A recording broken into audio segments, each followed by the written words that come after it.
Double game పైన ఐఆర్జేసీ సీరియస్గా ఉంది. ఓవైపు ఖతార్ వేదికగా చర్చలు జరుగుతున్నాయి. ఓవైపు చర్చ అంటూనే మరోవైపు దాడులు కొనసాగించడాన్ని ఐఆర్జీసీ చాలా తీవ్రంగా వ్యతిరేకిస్తోంది. తాము కూడా అదే చేస్తామంటూ ఇరాన్ వార్నింగ్ ఇస్తోంది. నువ్వు దగ్గర పంచాయతీ చేసుకుందాం, నేను క్లియర్ సార్ట్అవుట్ చేద్దాం, పంచాయతీ అయిపోయిన తర్వాత మనం ఈ సమస్యను ఫుల్ స్టాప్ పెడదామని చెప్పి చర్చలు జరుపుతూ ఇంకోవైపు దాడి చేస్తావా? ఇది ఐఆర్జీసీ అడుగుతున్న క్వశ్చన్. పంచాయతీ ఎక్కడ జరుగుతుంది? ఈ దేశాలకు సంబంధించి ఆ సెటిల్మెంట్ ఎక్కడ జరుగుతోంది? ఖతార్ వేదికగా. ఆల్మోస్ట్ ఆల్ ఇది కూడా జరగబట్టి 1 month అవుతోంది. 1 monthగా చర్చల పేరుతో ఇరాన్ ప్రతినిధులు మొత్తాన్ని అక్కడ మోహరింపజేసి ఇటు అమెరికా ఏం చేస్తోంది? వార్షిప్తోని లేదంటే ఇంకేదైనా మిసైల్స్తోని వేరువేరు ప్రాంతాల నుంచి ఇరాన్లో ఉన్నటువంటి బందరాబాద్ పోర్ట్ దగ్గర ఆర్మీ బేసెస్ పైన, సీ మైన్స్ పైన, నౌకల పైన భయంకరమైనటువంటి దాడి. సౌత్ ఇరాన్ దగ్గర మళ్ళీ దాడి చేసింది. టెహరాన్ నగరాన్ని మళ్ళీ చుట్టుముట్టింది. అమెరికా ఎయిర్ బేస్ ఉన్నటువంటి గల్ఫ్ కంట్రీలను తుడిచి పెట్టేస్తామని ఇప్పుడు ఐఆర్జీసీ కూడా వార్నింగ్ ఇస్తోంది. చర్చలు కనుక కొలిక్కి రాకపోతే ఇంకా కొనసాగుతున్నాయంటున్నప్పుడు ఇరాన్ ఫారెన్ మినిస్టర్ అబ్బాస్ అగార్చి ఆయన ఏం చెప్తున్నారు? ఇంకా కొలిక్కి రాలేదు, ఎటువంటి చర్చలు కొలిక్కి రాలేదు, అంతా ఇంకా చర్చలు జరుగుతూనే ఉన్నాయి. గల్ఫ్ దేశాలపైన మేము కూడా దాడి చేస్తాం, ఇక అది కేవలం మా సెల్ఫ్ డిఫెన్స్లో భాగంగానే. ఇప్పటికైనా ట్రంప్ తన కండిషన్లకు ఒప్పుకోవాలని చెప్పి ఐఆర్జీసీ అంటోంది.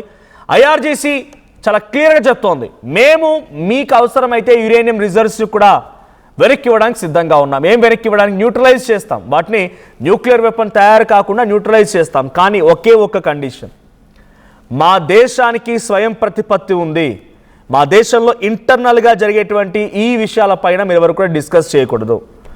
సో డిస్కస్ చేయకూడనే సిచ్యువేషన్లో పదే పదే వాళ్ళు చెప్తున్నా no response at all. Trump వైపు నుంచి ఎస్ మిమ్మల్ని ఏం డిస్టర్బ్ చేయము, ఇంటర్నల్ ఇష్యూస్లో మేము మాట్లాడమని చెప్పి వాళ్ళు అంటూ ఉన్నారు. No response at all. వాళ్ళ వైపు నుంచి ఎటువంటి రెస్పాన్స్ కూడా లేదు. కానీ డొనాల్డ్ ట్రంప్ చెప్తున్న మాట ఏంటి? మీరు స్ట్రైట్ ఆఫ్ హార్ముజ్ని వదిలేయాలి. ఇటు డొనాల్డ్ ట్రంప్ మాటకి ఇరాన్ సమాధానం ఏంటంటే 20 లక్షల కోట్లు నష్టపోయాను, నీ బాబు గారి సొత్తు అదంతా కాదు కదా, మా డబ్బులు మాకు ఇచ్చేయండి, మాకు నష్టానికి ఏ రకంగా మీరు దాన్ని ఓవర్కమ్ చేస్తారో చేసి చూపించండి, అంతేగాని మీరు ఈ రకంగా ఇవ్వకుండా ఉంటే డెఫినెట్గా ఇబ్బంది పడాల్సి వస్తుంది అనేది అటు ఐఆర్జీసీ చెప్తున్నమాట. మీరు ఓవైపు చర్చలు అంటూనే ఇంకోవైపు దాడి చేస్తున్నారు కాబట్టి మేము కూడా మీ గల్ఫ్ కంట్రీస్ పైనటువంటి అమెరికా స్థావరాలపై దాడి చేస్తాం, అది కేవలం ఆత్మరక్షణలో భాగమే అబ్బాస్ అగార్చి చెప్తున్నమాట. ట్రంప్ ఇదే సీన్ కంటిన్యూ చేస్తే తాము దేనికైనా సిద్ధమని చెప్పి ప్రకటిస్తోంది ఐఆర్జీసీ. ఇరాన్ శాంతికి మాత్రమే తల వంచుతుంది, యుద్ధానికి దిగితే తెగిస్తామని చెప్తోంది. ట్రంప్ పెట్టిన కండిషన్స్ ఏంటి, ఇరాన్ ఏం కండిషన్స్ పెట్టింది, యుద్ధం ఎలా ముగియబోతోంది, ప్రతి మినిట్ టు మినిట్ అప్డేట్ మీకు ఆర్టీ అందిస్తూనే ఉంది. ఒక చిన్న మాట మీకు చెప్తాను. America ఏమంటోంది? First and ఫార్మోస్ట్గా resume change కావాలి, మీ పరిపాలన మీ పాలకులు మారాలి, ఎందుకంటే వాళ్ళ మాట వినడం లేదు కాబట్టి. అలాంటి ఉద్దేశంలో అలీ ఖమేనీ ఉన్నప్పుడు డైరెక్ట్గా ఆయన టార్గెట్ చేసి February 28న అదే రోజున హతమార్చారు Donald Trump and Israel Netanyahu ఇద్దరు కలిసి. చనిపోయాడు ఆయన. రెజ్యూమీ మారింది కదా. సుప్రీం లీడర్గా అలీ ఖమేనీ కుమారుడు ముస్తఫా ఖమేనీ వస్తే ముస్తఫా ఖమేనీ యొక్క నియామకాన్ని కూడా వ్యతిరేకించారు. వ్యతిరేకించడంతో పాటుగా ఆయన కోమాలో ఉన్నాడని, ఆయన ప్రాణాపాయ పరిస్థితిలో ఉన్నాడని, వెంటిలేటర్ పై ఉన్నాడని, ఆయనకి లేవలేడని, చచ్చిపోయాడని చెప్పి రకరకాల ప్రచారాలు కూడా అమెరికా వైపు నుంచి వినిపించాయి. కానీ దాన్ని తిప్పికొట్టింది ఇరాన్. ఇప్పుడు ఐ డోంట్ మీన్ నేను ఇవన్నీ చెప్తున్నానంటే ఇరాన్కి సహకరిస్తున్నాను, అమెరికాను విభేదిస్తున్నాను, అమెరికాకు సహకరిస్తున్నాను, ఇరాన్ విభేదిస్తున్నాను కాదు. అక్కడ జరుగుతున్న ప్రతి ఆస్పెక్ట్ మినిట్ టు మినిట్ మీకు అప్డేట్ అందించడం నా ఉద్దేశం. సో ముస్తఫా ఖమేనీ నియామకం కంటిన్యూ అవుతోంది. ఆయన అలీ ఖమేనీ తర్వాత ఆయనే సుప్రీం లీడర్గా ఎన్నుకోబడ్డారు. అక్కడ ఆర్మీ అండ్ ప్రెసిడెంట్ పెజెస్కియాన్ వీళ్ళందరూ కూడా సిద్ధమైపోయి చర్చలకు సిద్ధమై ఉన్నారు.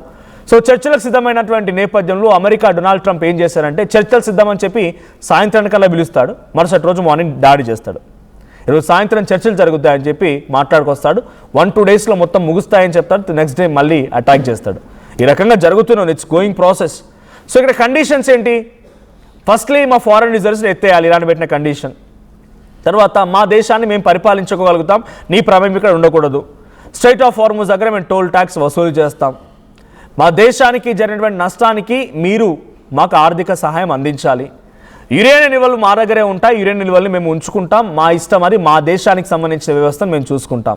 ఇది ఫస్ట్ డే ఇనిషియల్గా 6 కండిషన్స్ పెట్టింది. ఆల్మోస్ట్ 10 కండిషన్లు, దాంట్లో మెయిన్ 6 కండిషన్లు ఇరాన్ అమెరికాకు పెట్టింది. ఇరాన్ కూడా 12 కండిషన్లు పెట్టింది.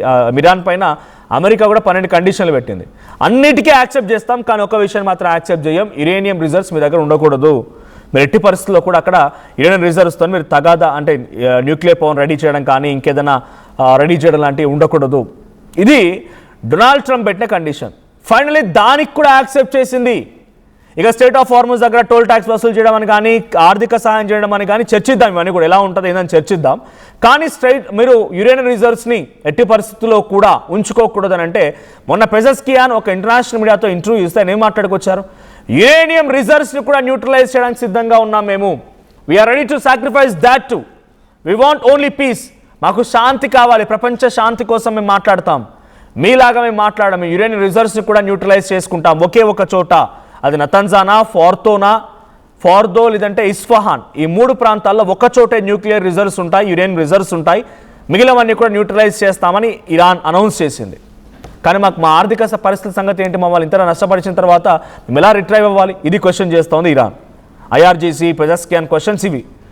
మాకు ఇక్కడ స్ట్రైట్ ఆఫ్ హార్ముజ్ దగ్గర టోల్ ట్యాక్స్ వసూలు చేసుకుంటాం నో అంటోంది మార్క్ రూబియో. భారతదేశ పర్యటనలో కూడా మాట్లాడుకొచ్చింది అదే ఆయన, స్ట్రైట్ ఆఫ్ హార్ముజ్ దగ్గర టోల్ ట్యాక్స్ వసూలు చేస్తా అంటే మాత్రం యాక్సెప్ట్ చేయం. ఫారెన్ మినిస్టర్ ఆఫ్ అమెరికా మరి వాళ్ళపై అటాక్ చేసి వాళ్ళని దాడి చేసి వాళ్ళని హతమార్చి వాళ్ళని చంపేసి ఆ తర్వాత మేము అలా చేయకూడదు, మీరు టోల్ ట్యాక్స్ వసూలు చేయకూడదు అని చెప్పే కండిషన్ ఇరాన్ పైన అమెరికా పెట్టడం ఇది తప్పు అని ఇరాన్ భావిస్తోంది. సో గతంలో మాదిరిగానే ఫ్రీ మూవ్మెంట్ ఉండాలి అని చెప్తున్నారు, ఫ్రీ మూవ్మెంట్ ఉండాలి, బట్ వాళ్ళ జరిగిన నష్టాన్ని అమెరికా పూడుస్తుందా, గల్ఫ్ కంట్రీస్ ఏమైనా సహాయం చేస్తాయా, no response at all till now. IRGC ఆగ్రహానికి గురవడం గల కారణం ఏంటంటే మీరు చర్చలు జరుగుతున్నాయి, చర్చలు అని చెప్తూ ఉన్నారు, ఖతార్ వేదికగా చర్చలు అన్నారు, ఆ చర్చలు పూర్తవక మళ్ళీ దాడి జరుగుతోంది. ఇదేం పరిస్థితి, ఇదేం న్యాయం అంటూ ఐఆర్జీసీ క్వశ్చన్ చేస్తోంది. మీరు ఇలాగే కంటిన్యూ చేస్తే శాంతి కోసం అయితే మేము తల వంచుతాం, కానీ యుద్ధం అంటే మాత్రం తెగిస్తాం, ప్రాణాలు సైతం వదిలేయడానికి సిద్ధంగా ఉన్నాం. మీరు నమ్మరు, ఇరాన్ ఒక పిలుపునిచ్చింది, అమెరికాలో సైన్యం వస్తోంది, అమెరికా వార్షిప్స్ వస్తూ ఉన్నాయి, మన దగ్గర సైన్యాన్ని చంపేస్తూ ఉన్నాయి, మన సైన్యం రోజు రోజుకి తగ్గిపోతోంది, మన సైన్యంలో చేయడానికి మనుషులు కావాలి అని అంటే 18 సంవత్సరాల యువకులు కొన్ని లక్షల మంది ఐఆర్జీసీతో ఇరాన్ ఆర్మీతో జత కట్టడానికి సిద్ధమైపోయారు. ఇరాన్ ఆర్మీతో జత కట్టారు కొన్ని 12 లక్షల మంది అన్నట్టుగా తెలుస్తోంది. ఓ కౌంట్ 12 లక్షల మంది వచ్చి జత కట్టారు ఇరాన్ ఆర్మీతో. దేనికోసం, అమెరికాపై పోరాటానికి మేము కూడా సిద్ధంగా ఉన్నాం, మా ప్రాణాలు కూడా వదిలేస్తాం అవసరమైతే అన్నట్టుగా. అలాంటి ఐఆర్జీసీ ఇప్పుడు మళ్ళీ అమెరికాకు వార్నింగ్ ఇస్తోంది. ఓవైపు చర్చలు అంటూ ఇంకోవైపు దాడులు చేయడానికి తీవ్రంగా ఖండిస్తోంది ఐఆర్జీసీ. నిజంగా ఐఆర్జీసీ కనుక మళ్ళీ గల్ఫ్ కంట్రీస్ పైనో అమెరికా వార్షిప్స్ పైన అటాక్ చేయగలిగితే, చేయాలని నిర్ణయించుకుంటే యుద్ధం మరింత తీవ్రతరమయ్యే అవకాశం ఉంది. కానీ డెఫినెట్గా డొనాల్డ్ ట్రంప్ యొక్క అహంకార భావానికి ప్రతీకగానే చూడాలి. చర్చలు జరుగుతున్నాయన్నప్పుడు మరి అన్నిటి తెలిసిన వ్యక్తి, ప్రపంచ శాంతి కోరుకుంటున్నానని చెప్పేటువంటి శాంతి బోధకుడుగా ఉన్నటువంటి డొనాల్డ్ ట్రంప్ చర్చలు జరుగుతున్న తరుణంలో ఎందుకు మళ్ళీ అటాక్ చేయాల్సి వస్తోంది?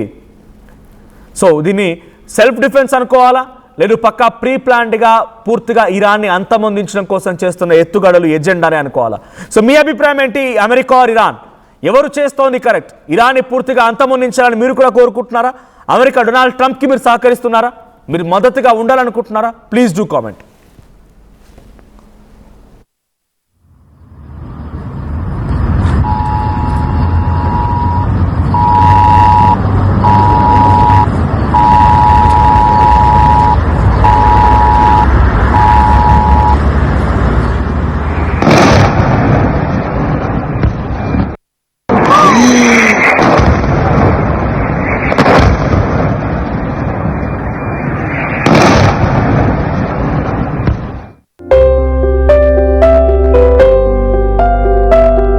చిన్న చిన్న ఆనందాలు 35 ఏళ్లుగా నా జీవితంలో లేవు. 35 ఏళ్లుగా నేను డైపర్లలో బ్రతికాను. 6 సెంటీమీటర్ల ఫిస్టులా నా మూత్రాశయంలో లీకు కారణమైంది. ఎవరూ నాకు సహాయం చేయలేకపోయారు. ఏఐఎన్యూలో వైద్యులను కలిసే వరకు.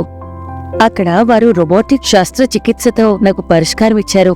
వారు నా ఆత్మవిశ్వాసాన్ని కూడా తిరిగిచ్చారు. Precision care makes it possible. The Center for Robotic Surgery at AINU. At KL, experience what it feels like to be a true engineer. KL deemed to be university.